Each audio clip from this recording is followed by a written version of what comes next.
Magandang araw sa lahat. Dito na naman tayo. Tinker Max para sa DIY.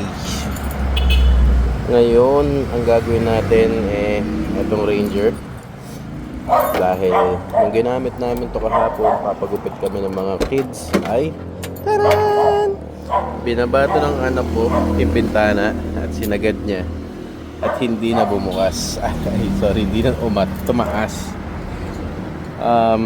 Ayusin natin to kasi syempre gusto natin sa sakyan natin ay mapapanatili natin na 100% working. Ayoko nung may mga bagay na hindi gumagana sa sakyan natin. Kahit luma na yung sakyan natin, papanatiliin natin na umaandar. So kahapon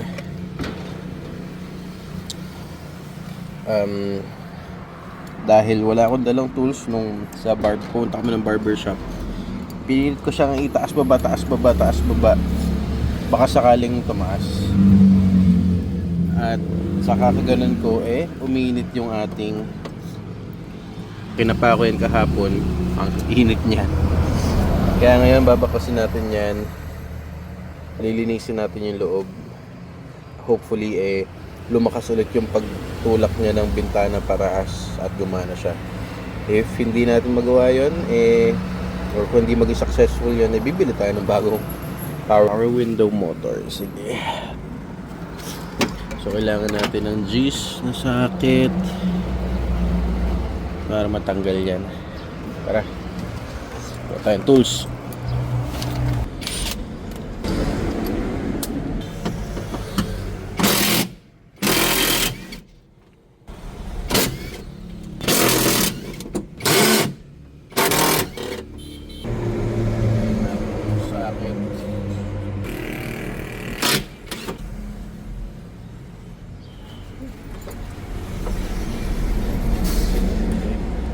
Dito na tayo sa workbench natin.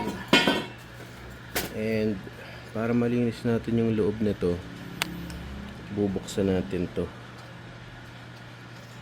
Tapos gagrasahan natin, liliyahin natin yung mga contact points. Meron lang siyang mga Phillips screw dito. Yan, tatlo yan. Tsaka ito. Yan. Okay. Yung mga gears niya, check din natin. Okay naman, pero ayun nga, walang grasa, tuyo. Kaya siguro hirap siyang umakyat and sumasayad dito. Ayan. Grasahan natin yan. Hirap na ulit yung power window nyo. Yung silicone spray daw mas matagal daw siyang matuyo. So, ingatan nyo itong mga nut. Ayun, nalalaglag na. Dito siya nakalagay. Yan yung pangontra sa tornilyo na Phillips. So dapat tatlo din yan. 1, 2. Yung isa nandito na stock. Ayun, 3. Tabi lang natin yung mga tornilyo para hindi mawala. Okay. So dapat mahugot na natin to. Ayan na. At ayun na ang loob. Okay. Yan. Hindi naman siya gaano kadumi. Pero kung makikita nyo itong armature may itim-itim na.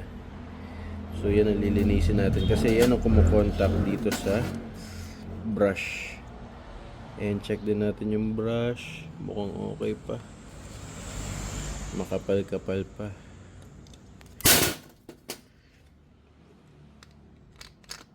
Yes, maabot pa siya. So liliyahin lang natin to ng Pino 1000. Tapos gagrasahan natin itong mga nagko-contact. Ayan o, dumi. So kung madumi to, ibig sabihin yung mga gears sa loob madumi din. Bubuksan na rin natin yan.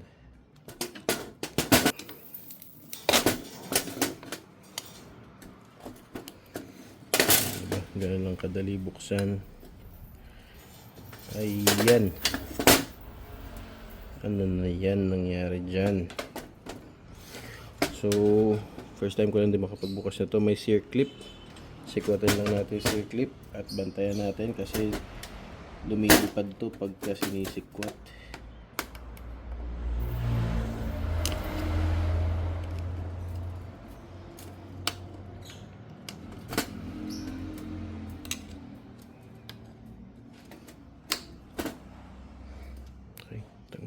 natin. Tabi lang natin para hindi mawala. Paano ba ito tinatanggal? Okay, mukhang hila lang siya. So ilahin lang natin dahan-dahan.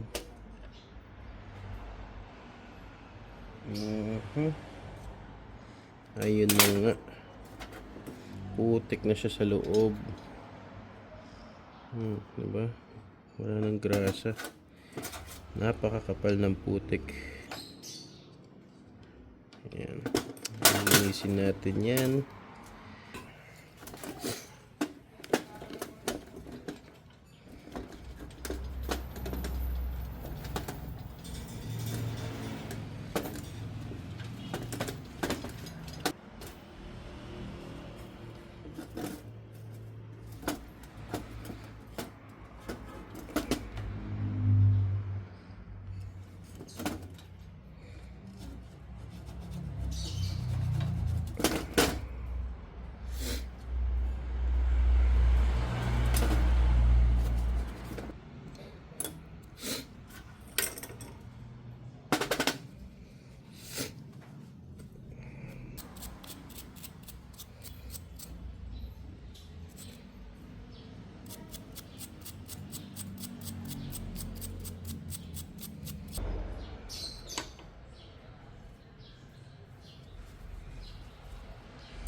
Medyo titingnan nyo yung gears nya pag ganun na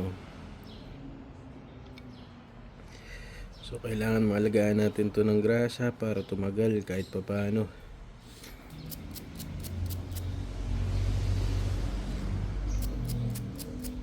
Combination pa lang gagamitin natin dito kasi yung grasa hindi siya makakapasok agad dyan sa ano na yan, shafting. So papatakan natin ng mga konting langis dito para lang tumagos siya doon sa gear sa kabila, and then the rest is grasa na.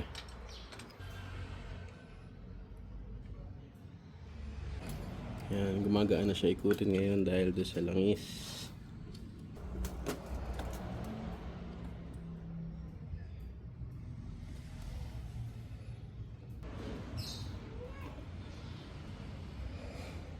Okay.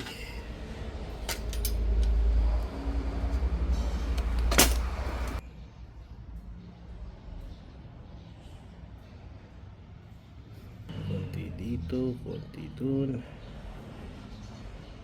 Kabit. Yan. Para hindi maubos tong ano natin. Ayan, kung mapapansin nyo, itim-itim siya. Pag nalinis natin, babalik yan sa pagiging pula.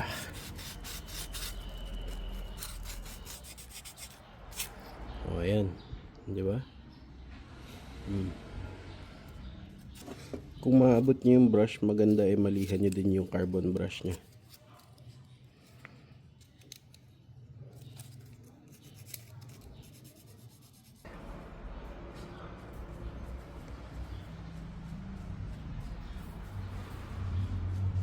Tanggalin natin yung mga dumi dito dahil umiipit din yan sa mga ngipin ng gears, kumakalso. Kaya maganda to malinis.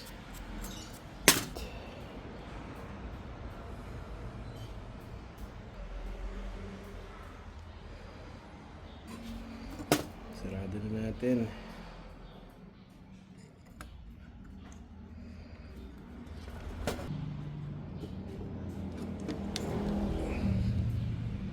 Siguraduhin lang natin malinis din dito sa magnet. Balik na natin to, and dahan-dahan kayo sa pagbalik nito kasi baka maipit yung carbon brush, mabasag.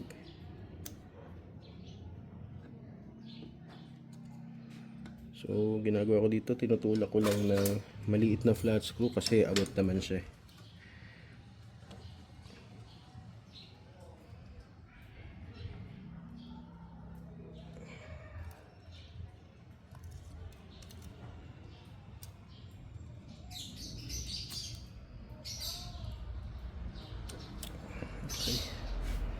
Pasok na ang ating armature. Nakakontak na sa carbon brush. Balik na natin to. Gamitin sa ibang bagay yung mga pwede natin gamitin sa ibang bagay matitipid natin sa ibang piyesa na mas kailangan. So ito yung naiwan natin, oh, yung circlip. Kaya mahalaga din na yung mga parts na binabaklas nyo is nasa lugar na makikita nyo para malalaman nyo kung may sukli. And ayaw natin ng mga sukli, mga sobrang tornilyo, ayoko yan. Okay, circlip, balik natin. Balik daw ng long nose natin na secure. Diin nyo lang, ikot-ikot nyo yung circlip. Okay, hindi siya ipit. Balik na ulit natin to. Hindi ko na makalimutan, grasahan din natin to. Ito, ayan. Basta lahat ng may moving parts, yung mga joints, grasahan nyo din. Makakatulong yan sa paggaan ng load ng motor natin. Mabawasan yung friction sa mga parts.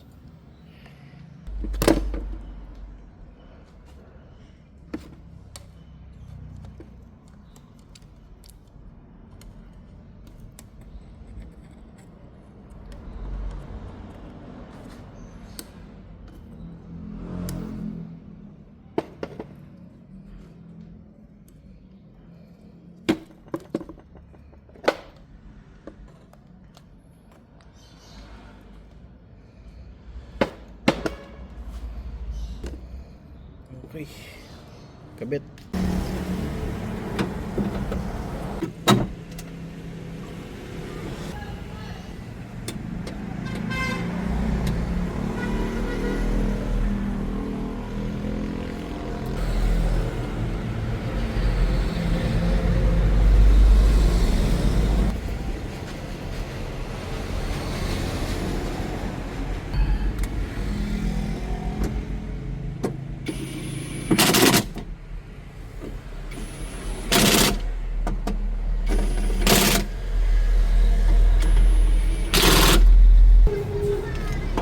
Okay, testing. Maangat ba yung bintana? Nakaabangan na nung habang mga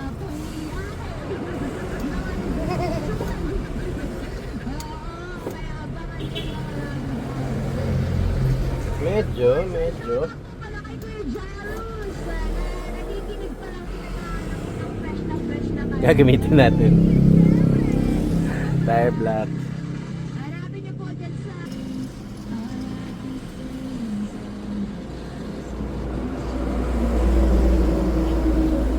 Pero sabi naman kasi sa tire block, reconditions rubber daw.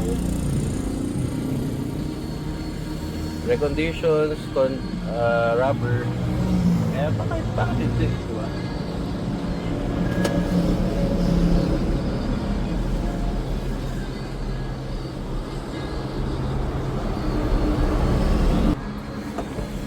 Nakasagad baba siya ngayon. Tingnan natin kung kaya na niya iangat. Sagad baba. Ayan, sagad baba. Angat.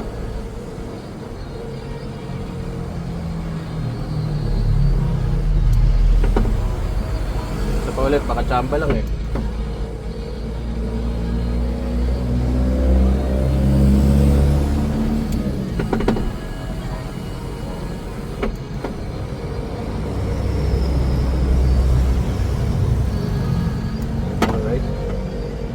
Ngayon pa lang na nakapatay yung makina, naangat na niya yung bintana.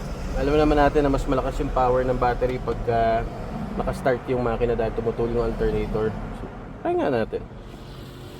Okay, start yung makina. Testing. O, diba? Bilis. Pababa, akyat. Ang bilis din. O, diba?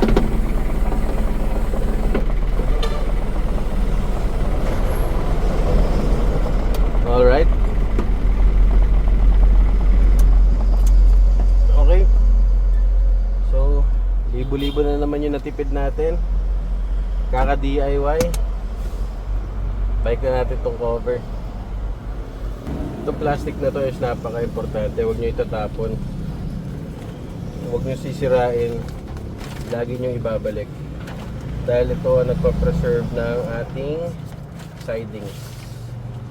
Dahil ang mga sidings na old school is lawanet pa. Pag nababasa, lumalambot.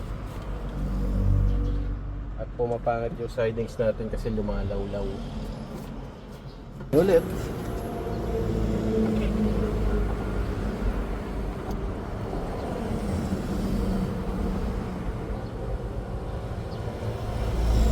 Oha.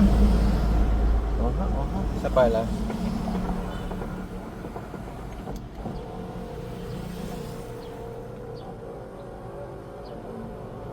Oha. Okay, success. Nagwagi na naman tayo today. See you sa next DIY.